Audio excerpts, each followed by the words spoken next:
Bagaimana kabar anak-anak sekalian? Tentunya sehat semua bukan? Alhamdulillah. Meski masih dalam kondisi COVID, belum benar-benar pulih, kita masih tetap menjaga semangat belajar kita, terus menjaga kesehatan dengan berolahraga dan mematuhi protokol kesehatan, serta senantiasa berdoa kepada Allah Subhanahu wa Ta'ala.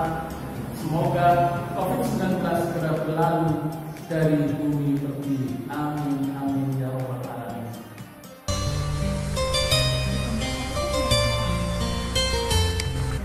Baiklah Bapak sekalian, saya akan mencoba menyampaikan materi yang bertema mengamalkan sholat sunnah. Ini didasarkan pada KD yang ada dalam pendidikan agama Islam. Yang pertama adalah bagaimana memahami hikmah sholat sunnah berjamaah dan munfarid. Kemudian yang kedua, tekan sholat sunnah berjamaah dan munfarid.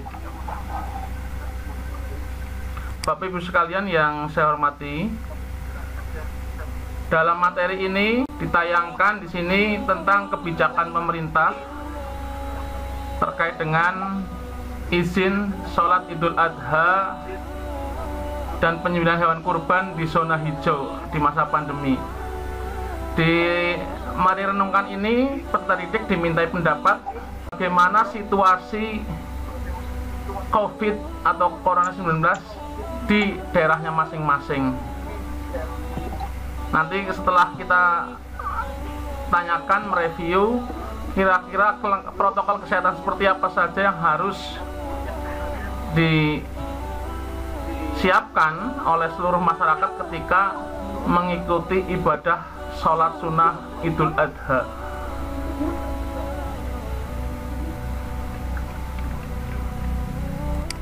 Nah, selanjutnya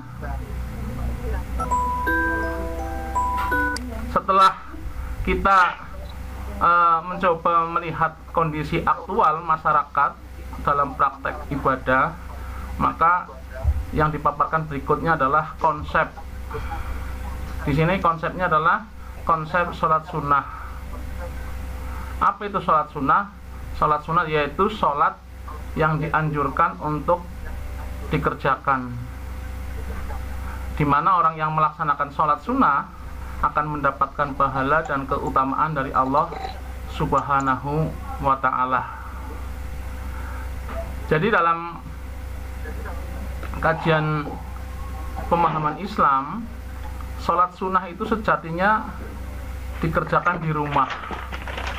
Namun demikian, sholat wajib hendaknya dikerjakan di masjid. Jadi Rasulullah itu dalam melaksanakan sholat sunnah itu sering di rumah dibandingkan di masjid. Nah, dalam melaksanakan sholat sunnah, Rasulullah telah memberikan teladan yang banyak dan penuh dengan kemuliaan.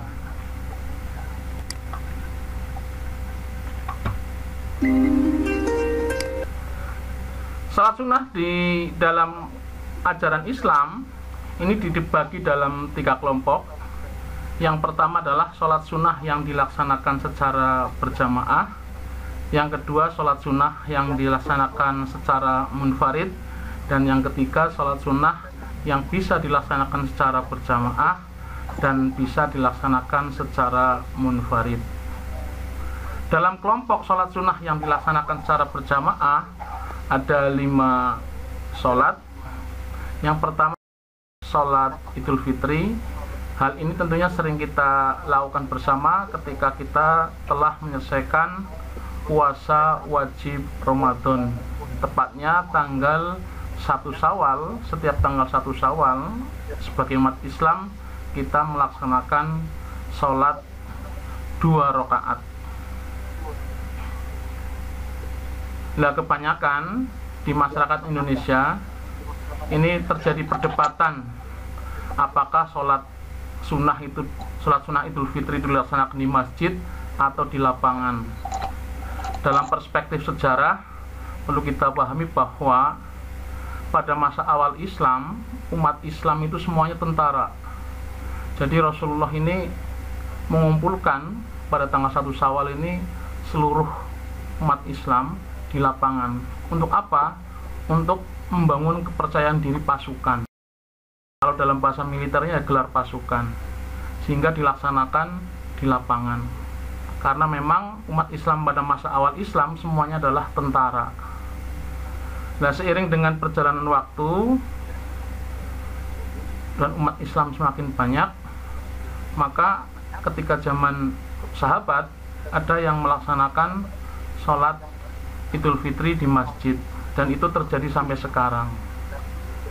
Perbedaan-perbedaan yang ada sebenarnya berpegang pada harus berpegang pada satu pemahaman sejarah, bahwa pernah ada sholat sunnah Idul Fitri di tanah lapang. Yang kedua ada sholat Idul Fitri di tempat ibadah, dan itu terjadi sampai sekarang. Demikian halnya terjadi dalam sholat sunnah Idul Adha. Ini yang bertepatan dengan 10 Zulhijjah, berbarengan dengan ibadah haji dan hari kurban. Kemudian yang ketiga, sholat sunnah yang berjamaah yang dilaksanakan adalah sholat gerhana atau sholat gerhana matahari atau sholat khusuf. Sholat sunnah ini dilaksanakan ketika terjadi gerhana matahari. Beberapa waktu yang lalu juga terjadi gerhana bulan Desember tahun lalu. Masyarakat juga melaksanakan sholat khusuf. Kemudian yang keempat adalah sholat khusuf atau gerhana bulan. Kalau yang tadi khusuf, kalau ini khusuf, adalah sholat sunnah yang dilaksanakan ketika terjadi peristiwa gerhana bulan. Kemudian yang selanjutnya adalah sholat istisqa, yaitu sholat sunnah 2 rakaat yang dilaksanakan untuk mohon diturunkan hujan. Ini juga beberapa tahun yang lalu bahkan di Kabupaten Purbalingga dilaksanakan sholat istisqa di alun-alun Purbalingga. Selanjutnya adalah sholat sunnah yang dikerjakan secara munfarid. Yang pertama adalah sholat rawatib. Apa itu sholat rawatib? Yaitu sholat yang mengiringi sholat fardu, baik sebelum maupun sesudah. Nah, dalam hal sholat rawatib ini terbagi menjadi 2, yaitu sholat rawatib muakkadah dan sholat rawatib ghairu muakkadah. Dalam hal sholat rawatib muakkadah ini terjadi 5 sholat, yaitu 2 rakaat sebelum duhur, 2 rakaat sesudah duhur, 2 rakaat sesudah sholat maghrib, 2 rakaat sesudah sholat isya, dan 2 rakaat sebelum sholat subuh. Kemudian sholat sunnah rawatib yang ghairu muakkadah, yaitu 2 rakaat sebelum duhur selain 2 rakaat yang muakkadah. Jadi kalau yang melaksanakan sholat ini 2 rakaat itu muakkadah, 2 rakaat ghairu muakkadah. Selanjutnya 2 rakaat sesudah duhur, sama kalau melaksanakan 4 rakaat berarti 2 rakaat masuk muakkadah, 2 rakaat masuk ghairu muakkadah. Kemudian 4 rakaat sebelum sholat, dan terakhir 2 rakaat sebelum sholat maghrib. Dari segi pelaksanaannya, sholat sunnah rawatib terbagi menjadi 2, yaitu qobliyah dan ba'diyah. Qobliyah itu artinya sebelum sholat wajib, kalau ba'diyah setelah sholat wajib.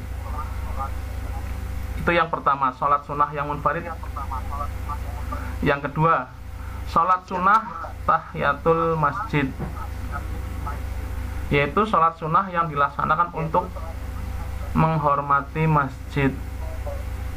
Dalam hal ini adalah menghormati rumah Allah. Jadi ketika kita masuk masjid, kemudian sebelum melakukan apapun, kita melaksanakan sholat sunnah, namanya sholat tahiyatul masjid. Kemudian yang ketiga yaitu sholat istikharah, adalah sholat dengan maksud untuk memohon petunjuk kepada Allah Subhanahu wa Ta'ala dalam menentukan pilihan terbaik di antara dua pilihan atau lebih. Jadi ketika kita dalam kebimbangan baik A dan baik B, maka kita bersolat istikharah. Tapi kalau sudah jelas baik dan buruk, itu nggak perlu sholat, jelas harus dipilih kebaikannya. Walaupun seringkali kita bimbang dengan istilah baik menurut kita belum tentu baik menurut Allah. Tapi sebenarnya takarannya jelas, baik dan buruk itu takarannya jelas. Dalam sebuah teori dikatakan, kalau kita suatu kok hati kita nggak tenang, tidak nyaman, walaupun kita didukung banyak orang, berarti itu kecenderungannya adalah mudorot. Tapi kalau kita melakukan sesuatu, kita menjadi tentram, merasa nyaman, itu berarti kecenderungannya adalah baik atau banyak manfaat. Kemudian yang selanjutnya, sholat sunnah yang bisa dilaksanakan secara berjamaah atau munfarid. Yang sering kita lihat bersama adalah sholat tarawih, yaitu sholat sunnah yang dilaksanakan pada malam bulan Ramadan. Ini juga di masyarakat banyak terjadi perdebatan, ada yang 8, ada yang 20, ada yang 36.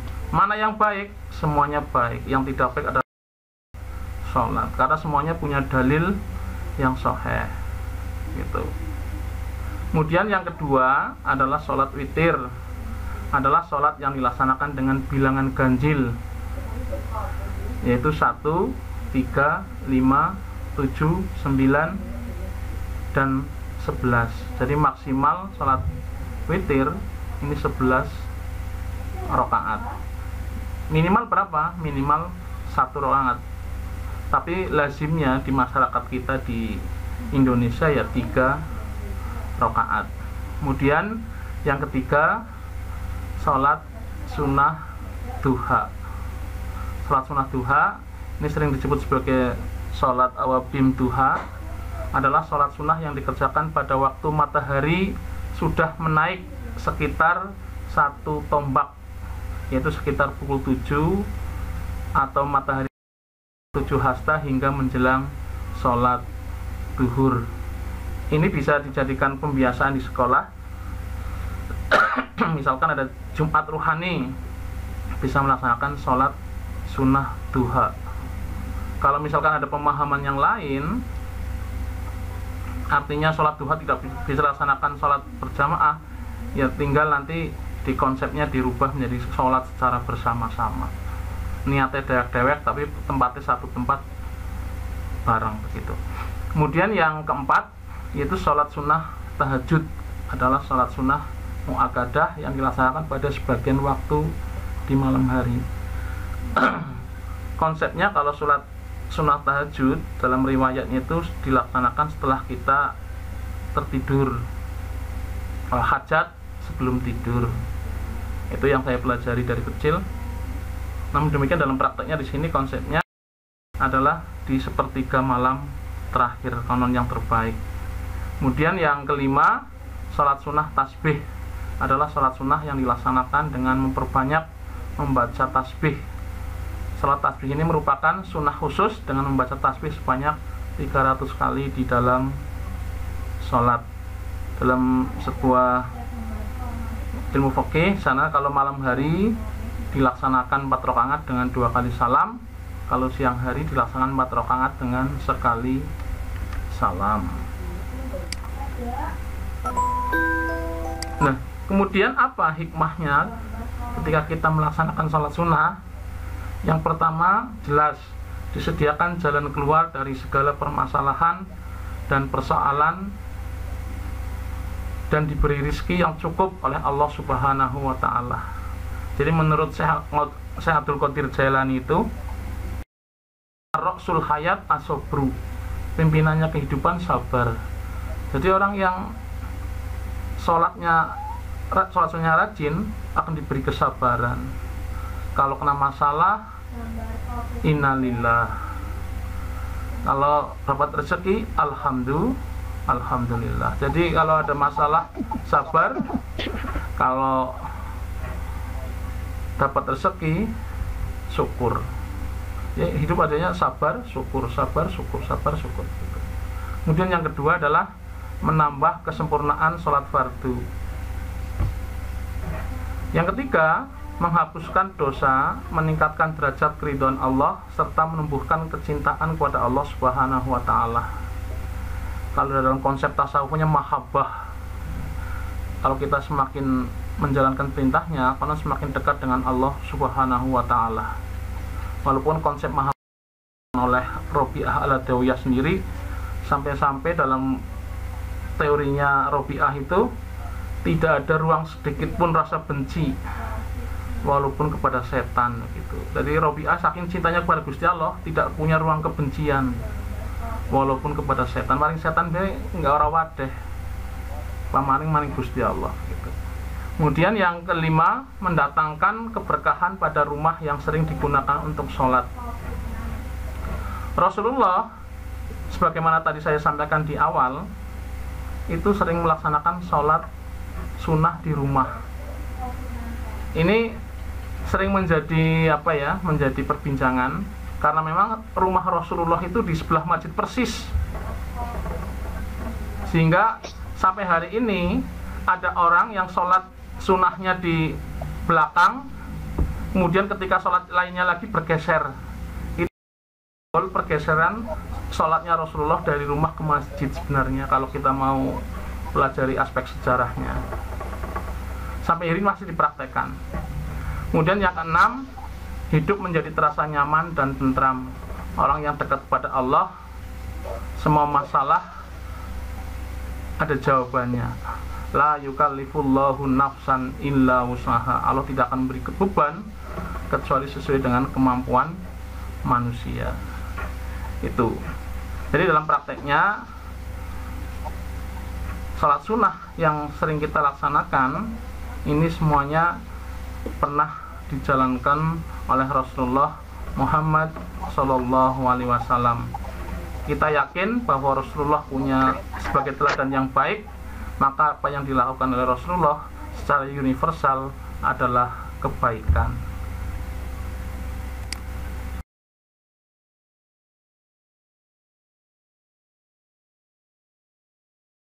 Sunnah rawatib. Hukum melaksanakan sholat sunnah rawatib qobliyah subuh adalah, kalau sholat sunnah witir dilaksanakan setelah sholat isya. Jumlah bilangan rakaatnya paling banyak adalah dari, perhatikan sholat sunnah berikut ini, bla bla bla.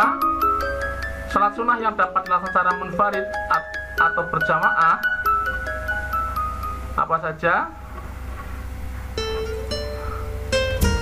Kemudian ini penerapan dalam kehidupan sehari-hari, sebagaimana tadi disampaikan, memahami dan menghargai perbedaan jumlah bilangan rakaat dalam pelaksanaan sholat tarawih merupakan salah satu wujud akhlak mulia umat Islam yang dinamakan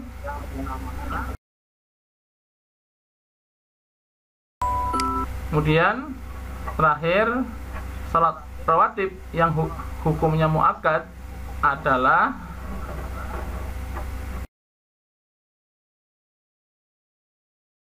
Islam di sekolah menengah pertama, khususnya di Kabupaten Purbalingga.